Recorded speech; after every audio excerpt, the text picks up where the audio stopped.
नमस्कार, मी प्राध्यापक डॉक्टर सतीश कदम, गाळी इतिहासमध्ये आपले स्वागत आहे. आजचा आपला विषय आहे तुळजापूरच्या कवडीला जीआय मानांकन. हे जीआय मानांकन काय असते, म्हणजे त्याचा दर्जा काय असतो, याच्याविषयी चर्चा करताना आपल्याला विनंती करण्यात येते की ज्यांनी सबस्क्राईब केले नसेल सबस्क्राईब करा, लाईक करा आणि शेअर करा. तर सुरुवातीला म्हणजे दर्जा, एखाद्या वस्तूला भारतात दर्जा देण्यासाठी एक नामांकन करणारी किंवा मानांकन करणारी एक संस्था आहे, त्याला आपण जीआय टॅग अशा प्रकारचा शब्द वापरतो. तर ती जीआयचा अर्थ काय होतो? Geographical indication registry. म्हणजे त्याला आपण सोप्या भाषेत म्हणू शकतो की भौगोलिक मानांकन. आता हे भौगोलिक मानांकनाचा अर्थ काय होतो? एखादी वस्तू एखाद्या विशिष्ट भागामध्ये निर्माण होते, त्याला त्या भागाचा दर्जा प्राप्त करून गेले म्हणजेच भौगोलिक मानांकन. साहजिकच आहे, याच्यामध्ये सोप्या भाषेमध्ये सांगायचं झालं तर सोलापूर जिल्ह्याच्या मंगळवेढ्यामध्ये ज्वारी पिकते, तर त्या ज्वारीला त्याच ठिकाणचा ब्रँड निर्माण व्हावा, ज्याला आपण भौगोलिक म्हणतो, तिथंच ज्वारी पिकते, त्याचा कस वेगळा असतो. तर अशा प्रकारचे जे एखाद्या दर्जासाठी हे मानांकन अशा प्रकारची संस्था या भारतात राहावी, आणि म्हणून 15 सप्टेंबर 2003 पासून या भौगोलिक मानांकनाची सुरुवात झाली. त्याच्याकरता जो मानांकन कायदा 1999 पारित करण्यात आला. तर त्यामुळं एखादी वस्तू, त्याचे गुण आहे, त्याची प्रतिष्ठा, नाव त्या भागावाला जोडले जावे. एखाद्या भागची ती वस्तू घेतली तर त्या भागाचं विशिष्ट नाव समोर यावं, त्याचा दर्जा प्राप्त व्हावा. मग याचा नेमका फायदा काय होतो, याचा ज्यावेळेस आपण आढावा घेतो तर त्यावेळेला आपल्याला दिसतंय की एखादा ब्रँड आला, तर एखादी वस्तू आली की ज्यावेळेस त्याला मानांकन प्राप्त होतं, तर त्यावेळेला त्या वस्तूला त्याच नावानं दुसऱ्या ठिकाणी त्या वस्तूचं निर्मिती करू शकत नाहीये. हा मानांकनाचा त्याचा फायदा आहे. दर्जा प्राप्त झाला की बाकीचं मार्केट प्राप्त होतं, किंवा एखाद्या त्या वस्तूचं त्या ठिकाणी असणारं जी काही व्हॅल्यू असेल, किंमत असेल, ती वाढली जाते. आणि त्याच्यानुसार ज्यावेळेस भारताचा विचार करतो तर भारतामध्ये 2004 साली दार्जिलिंगच्या चहाला पहिलं मानांकन या देशामध्ये मिळालं. आणि आज आपण विचार करला तर आज 1000च्या वर संख्या गेलेली आहे. महाराष्ट्राचा मध्ये आपण ज्यावेळेस विचार करतो तर जवळपास 34 ते 35 वस्तूला आता मानांकन या ठिकाणी मिळालेलं आहे. त्याच्यामध्ये आपल्याला लगेच लक्षात येईल की मानांकनाच्या बाबतीत म्हणजे इरकलची साडी असेल, सोलापूरचं चादर असेल, म्हैसूरची उदबत्ती, पुणेरी पगडी असेल, बेगडी मिरची, मग सांगितल्यासारखं मंगळवेढ्याची ज्वारी असेल, लासलगावचा कांदा, मराठवाड्याचा केसर आंबा, बीडचं सीताफळ, आणि लातूर जिल्ह्यातले कास्ती नावाचं गाव आहे, त्या कास्ती गावातला तिथं पिकणारी कोथिंबीर, याला सुद्धा मानांकन त्या ठिकाणी प्राप्त झाले. तर अशा रीतीनं आता आपल्या तुळजापूरची जी कवड्याची माळ आहे, या कवड्याच्या माळ्याला सुद्धा मानांकन या ठिकाणी प्राप्त झाले.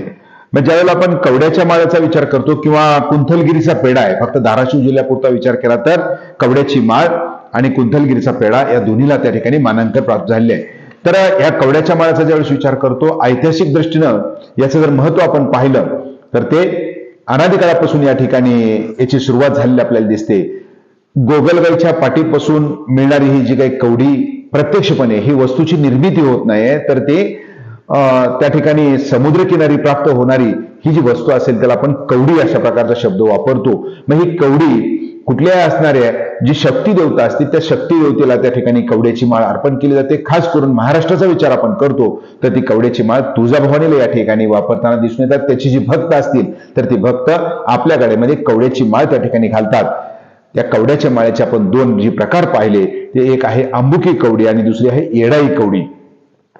तर या असणारी माळ असेल, त्या माळेमध्ये साधारणपणे 64 कवड्या असाव्यात असं त्या ठिकाणी गृहीत धरण्यात आलेलं आहे.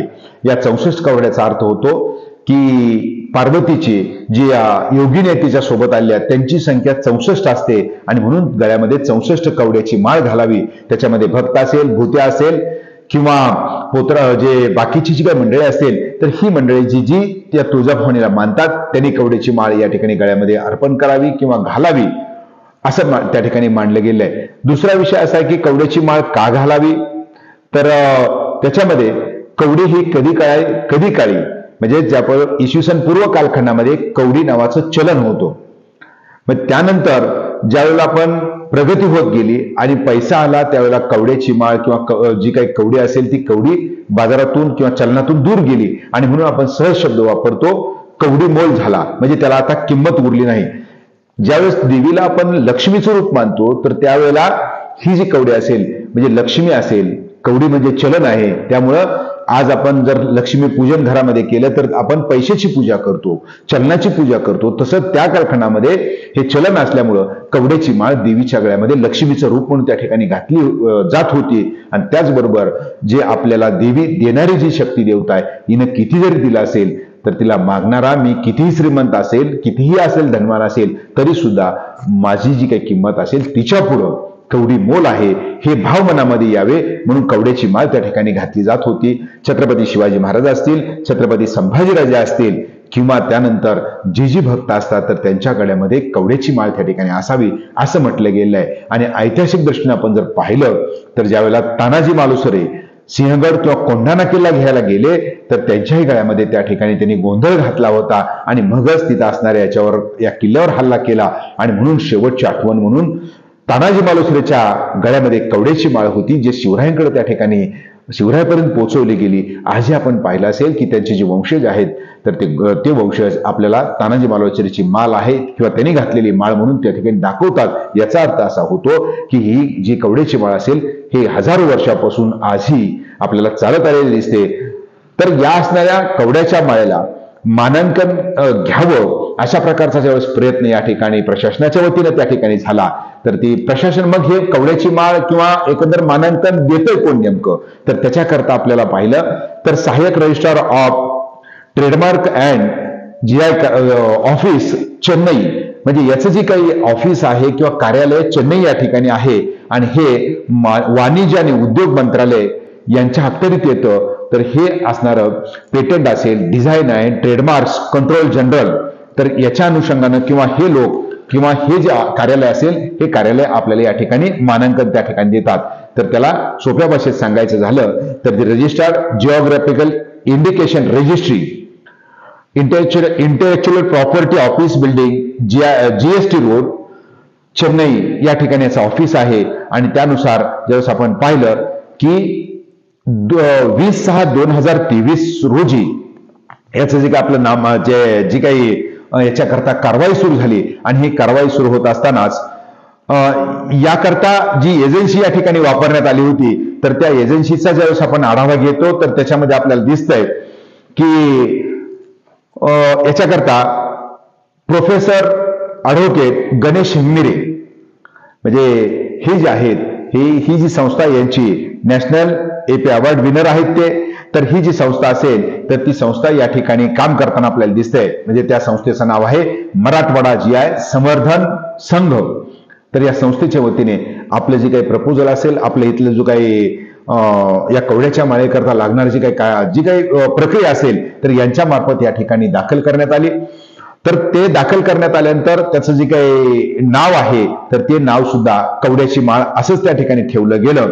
आणि त्यानुसार ज्यावेळेस आपण पाहिलं की याचा अर्ज जो होता 29 ऑगस्ट 2022 रोजी ही जी काही आपलं प्रस्ताव जो होता या कार्यालयाकडे त्या ठिकाणी दाखल झाला. याचा अप्लिकेशन नंबर होता 952. हे गुड्स म्हणजेच हे हँडीक्राफ्टचं म्हणजे लघुउद्योगामध्ये हे त्या ठिकाणी मोडतंय. आणि याचा जर्नल नंबर ज्यावेळेस पब्लिश झाला आपल्याला माहित आहे तर तो आहे 185 आणि ते आहे 29/11/2023 रोजी. हा जो असेल हा त्या ठिकाणी हा पारित झालेला आहे.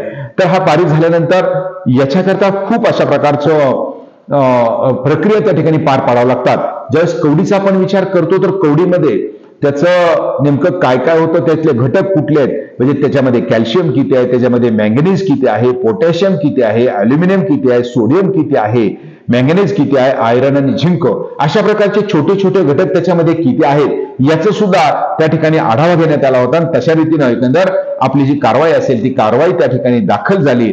आणि त्यामुळं आज आपण जर पाहिलं असेल तर आपल्याला या डिसेंबर महिन्यामध्ये 2023ला हे मानांकन या ठिकाणी कवड्याच्या माळ्याला प्राप्त झालं. साहजिकच आहे, तुळजापूरच्या दृष्टीनं ही अतिशय मानाच्या अशा प्रकारची बाब आहे.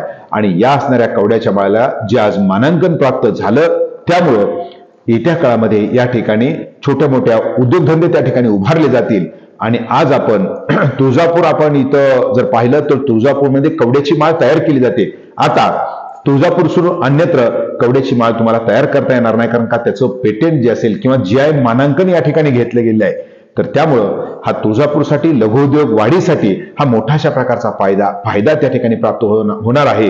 त्यामुळं या धार्मिक बरोबरच आता तुळजापूरच्या अर्थकारणाला याच्यामुळे मोठी मदत या ठिकाणी मिळणार आहे. त्यामुळं आपण अशा प्रकारचं मानांकन किंवा तुळजाभवानीच्या या तुळजापूरच्या शिरपेच्यात आणखी एक मानाचा तुरा खोवला असंच या ठिकाणी आपण म्हणू शकतो. हा व्हिडिओ आपल्याला कसा वाटला निश्चित सांगा. आवडल्यास लाईक त्या ठिकाणी करा, शेअर करा आणि सबस्क्राईब केलं नसेल त्यांनी सबस्क्राईब करायला विसरू नका. धन्यवाद.